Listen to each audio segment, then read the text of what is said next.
جن سے تم کو روکا جاتا ہے تو ہم تمہارے چھوٹے گناہوں کا کفارہ کرتے رہیں گے. یہ حدیث رسول ہے. یہ قرآن کریم کا ارشاد ہے، سوری، یہ قرآن کریم میں ارشاد فرمایا گیا کہ اگر تم ان بڑی بڑی چیزوں سے پرہیز کرو جن سے تمہیں روکا جاتا ہے تو ہم تمہارے چھوٹے گناہوں کا کفارہ کرتے رہیں گے.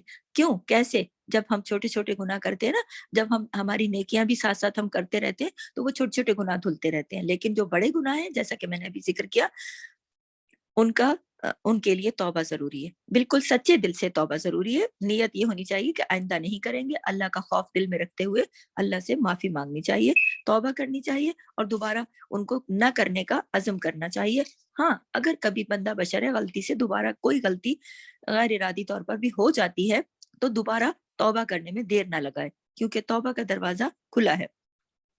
اسی طرح وہ گناہ کے جن کا تعلق حقوق العباد سے ہے وہ اس وقت تک معاف نہیں ہوتے. یہ میں دوبارہ عرض کر رہی ہوں، بہت غور سے سنیے گا کہ چھوٹے گناہ نیکیوں سے معاف ہو جاتے ہیں، بڑے گناہ توبہ سے معاف ہو جاتے ہیں، اور حقوق العباد وہ ہیں، وہ اس وقت تک معاف نہیں ہوتے جب تک یا تو حقدار کو اس کا حق پہنچا نہ دیا جائے یا حقدار اس کو خود معاف نہ کر دے.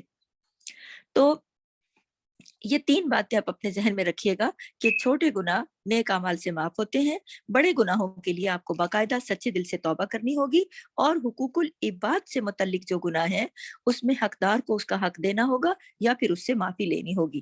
ٹھیک ہے. اس کے بعد مختلف نیکیوں کے تحت جو گناہوں کی معافی کا ذکر ہے، جو مختلف نیکیوں کے تحت وہ چھوٹی نیکیاں ہیں، آسان نیکیاں ہیں، اس کے بارے میں آپ کو مسلسل انشاءاللہ تعالی ہم سیریز میں سب بتائیں گے، اور آپ کو یہ سننا ہوگا اور اس پر عمل کرنے کی اللہ تعالی ہم سب کو توفیق دے. اور کسی کو بھی یہ غلط فہمی نہیں ہونی چاہیے کہ خواہ کسی قسم کے کتنے ہی گناہ کرتا رہے. یہ میں دوبارہ واضح کر رہی ہوں کہ وہ یہ سوچ لے کہ ہم جتنے بھی گناہ کرتے رہیں گے تو توبہ کے بغیر یہ چند آسان اعمال یا آسان نیکیاں جو ہیں وہ ان کو اللہ تعالیٰ معاف کرتا رہے گا. اس لیے میں ہر بار اس بات پر زور دے رہی ہوں کہ آسان نیکیاں بہت زیادہ آسان طریقے سے بہت زیادہ نیک اعمال کرنے کے کر کے نیکیاں حاصل کرنے کا ذریعہ ہے. لیکن اس کا مطلب یہ نہیں ہے کہ آپ آسان نیکیاں بھی کرتے جائیں اور بہت زیادہ گناہ بھی کرتے جائیں کہ یہ تو دھل رہے ساتھ. نہیں، گناہوں سے توبہ کرتے رہیں اور اس سے بچنے کی کوشش کریں. دراصل جس ماحول میں حضور صلی اللہ علیہ وسلم نے مختلف نیکیوں پر گناہوں کی معافی کا ذکر فرمایا نا، وہاں یہ تصور مشکل ہی سے آتا تھا کہ کوئی مومن کسی کبیرہ گناہ میں ملوث ہوگا. اس زمانے کی بات کر رہی ہوں. نبی اکرم صلی اللہ علیہ وسلم جب بتاتے تھے کہ ان نیکیوں پر آپ کو اتنا اجر ہوگا، تو اس زمانے میں لوگ نبی کریم کے سامنے صحابہ اتنا کہ کوئی تصور بھی نہیں تھا کہ وہ کوئی گناہ کبیرہ کریں گے اور اس سے توبہ پھر نہیں کریں گے. یہ تو تصور ہی نہیں تھا نا. لہٰذا لوگوں کے زیادہ تر گناہ چھوٹے گناہ ہوتے تھے، صغیرہ گناہ ہوتے تھے. اس لیے حضرت صلی اللہ علیہ وسلم نے انہی کی معافی کا ذکر فرمایا ہے. جو حضور صلی اللہ علیہ وسلم کی جو احادیث میں معافی ہے نا کہ یہ آپ عمل کریں گے تو آپ کو اس طرح سے اس کی گناہ معاف ہو جائیں گے، تو یہ کون سے گناہوں کی معافی کا ہے؟ یہ چھوٹے گناہوں یعنی صغیرہ گناہوں کا. اس سے گناہ کبیرہ کی سنگینی اور توبہ کی ضرورت اور اہمیت میں کوئی کمی واقع نہیں ہوتی. یہ یاد رکھیے گا کہ بار بار میرا کہنے کا مقصد یہ ہے کہ اگر بڑے گناہ کیے یا ہو جائے کبھی غلطی سے تو اس کے لیے اللہ سے توبہ ضرور کریں. چھوٹے آسان نیکیاں آپ کے چھوٹے سارے گناہوں کی معافی کا سبب ہو سکتی ہیں، لیکن بڑے گناہوں کے لیے توبہ ضروری ہے. اور ان 2 باتوں کو پوری طرح ملحوظ رکھنے کے ساتھ ساتھ دوسری طرف حضرت صلی اللہ علیہ وسلم کا یہ ارشاد بھی کبھی بھی ہمیں نہیں بھولنا چاہیے کہ نیکی کی کسی بات کو ہرگز حقیر نہ سمجھو. یہ بھی نبی کریم نے ارشاد فرمایا ہے کہ نیکی چھوٹی ہو یا بڑی ہو اسے کبھی حقیر نہ سمجھو، اسے کبھی چھوٹا نہ سمجھو. لہٰذا شیطان کے اس دھوکے میں کبھی نہیں آنا چاہیے کہ اگر ہم دین کے بڑے بڑے کام کرنے سے محروم ہیں تو ہم یہ چھوٹی چھوٹی نیکیاں کیوں کریں، یہ ہمیں کون سا فائدہ پہنچا دیں گی. نہیں، واقعہ یہ ہے کہ نیکی کا کوئی عمل بھی چھوٹا نہیں ہے، اور جس وقت جس نیکی کی توفیق ہو جائے اسے غنیمت سمجھ کر ضرور کر لینا چاہیے. کیا معلوم، کیا بعید کہ اللہ تعالیٰ اس نیکی کو قبول فرما لے تو اس کی برکت سے ہماری زندگی باقی ساری کی ساری درست ہو جائے. اس جذبے اور اس اعتدال فکر کے ساتھ آپ کو یہ آسان نیکیوں کی جو سیریز ہے اس میں آپ نوٹ کیجئے گا، عمل کی دعا کیجئے گا. اللہ تعالیٰ اپنے فضل و کرم سے اپنی بارگاہ میں ہمارے اس کوشش کو قبول فرمائے اور دین کے تمام احکام پر ہم سب کو عمل پیرا ہونے کی توفیق عطا فرمائے، آمین۔ اس کے ساتھ ہی دیکھیں آسان نیکیوں کی جو سیریز ہے اس میں آج آپ کو دعا کے بارے میں بتاؤں گی۔ تو آج میرا خاص جو ٹاپک ہے آسان نیکیوں میں، آسان نیکی جو ہے وہ ہے دعا۔ آسان نیکیوں کی سیریز میں آج ہم نے دعا پر بات کرنی ہے۔ اللہ تعالیٰ کو بندوں کا دعا کرنا بہت پسند ہے۔ دیکھیں پسندیدہ کام ہے، غور کیجیے گا، میرے ایک ایک لفظ پہ غور کیجیے گا کہ اللہ تعالیٰ کو بندوں کا دعا کرنا بہت پسند ہے۔ دنیا میں کسی شخص سے بار بار کچھ نہ کچھ مانگا جاتا رہتا ہے، ہوتا ہے نا ایسا، تو وہ کتنا ہی بڑا سخی کیوں نہ ہو، کتنا ہی بڑا دیالو کیوں نہ ہو، لیکن بالآخر اکتا جاتا ہے، ناراض ہو جاتا ہے، اور بندہ کہتا ہے کیا تم میرے پیچھے پڑے رہتے ہو، ہر وقت مجھ سے مانگتے ہی رہتے ہو، میں کتنا دوں۔ یہ ہے بندے کا معاملہ۔ لیکن اللہ تعالیٰ کا معاملہ یہ ہے کہ ان سے بندہ جتنا زیادہ مانگے گا اللہ تعالیٰ اس سے اتنے ہی زیادہ خوش ہوں گے۔ بلکہ حدیث میں ہے کہ جو شخص اللہ تعالیٰ سے مانگتا نہیں ہے اس سے اللہ تعالیٰ ناراض ہو جاتے ہیں۔ اللہ اکبر، آپ دیکھیے میرے رب کی شان کہ جو مانگتا نہیں ہے اللہ اس سے ناراض ہو جاتے ہیں۔ پھر یہی نہیں کہ دعا اپنے مقاصد کے حصول کا ذریعہ ہے، بلکہ وہ ایک مستقل عبادت ہے۔ دعا ایک مستقل عبادت ہے، یعنی دعا خواہ آپ اپنی ذات کے لیے کریں یا دنیا کے مقصد کے لیے کریں، یا جو بھی آپ دعا نیک دعا کریں وہ بھی عبادت شمار ہوتی ہے اور اس پر باقاعدہ ثواب ملتا ہے۔ اور جتنی زیادہ دعا مانگی جائے اتنا ہی اللہ تعالیٰ کے ساتھ تعلق میں اضافہ ہوتا ہے۔ یہ ضروری نہیں ہے کہ صرف تنگی اور مشکلات کے وقت ہی دعا مانگی جائے، جب کوئی پریشانی آ جائے تو آپ اس وقت دعائیں مانگنے بیٹھ جائیں، نہیں، بلکہ خوشحالی کے ٹائم پہ، خوشیوں کے ٹائم پہ، مسرتوں کے ٹائم پہ آپ دعائیں مانگتے رہیے، مانگتے رہیے، مانگتے رہیے۔ حدیث میں یہ ہے کہ جو شخص یہ چاہے کہ مصائب یعنی مشکلات اور تنگیوں کے وقت اس کی دعائیں قبول ہوں تو اسے چاہیے کہ خوشحالی کے وقت دعا کی کثرت کرے۔ یہ ترمذی کی سے روایت ہے کہ دیکھیے ایک شخص صرف پریشانیوں میں دعا کرتا ہے اور ایک شخص خوشیوں کے دوران بھی دعا کرتا ہے، تو اس شخص کی دعائیں جب وہ پریشان ہوگا دعا مانگے گا، جب اس نے خوشیوں میں دعائیں مانگ کے رکھی، اللہ سے رابطہ کنیکشن بنا کے رکھا، اس کی دعا ضرور قبول ہوگی۔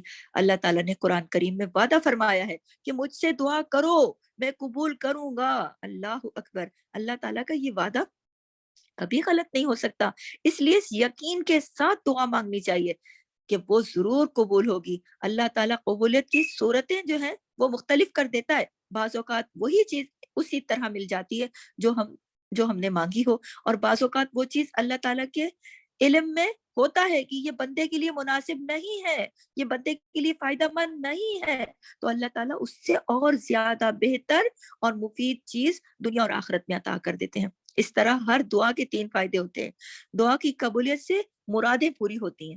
3 فائدے نوٹ کر لیں اپنے پاس، لکھ کے رکھیے گا اپنے قلم سے، اپنے دل پر بھی اور اپنے کاغذ پر بھی، کہ دعا کی قبولیت سے مرادیں پوری ہوتی ہیں، ہر دعا پر ثواب ملتا ہے کیونکہ عبادت ہے نا، ماخذ العبادت ہے۔